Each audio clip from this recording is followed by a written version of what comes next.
明けましておめでとう。今日はお正月です。朝起きて郵便受けを開けました。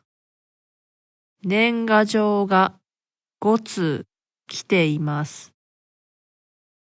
友達とおじいちゃんから来ました。今年はネズミ年なので、友達はネズミの絵を描いてくれました。今年も素敵な年にしたいですね。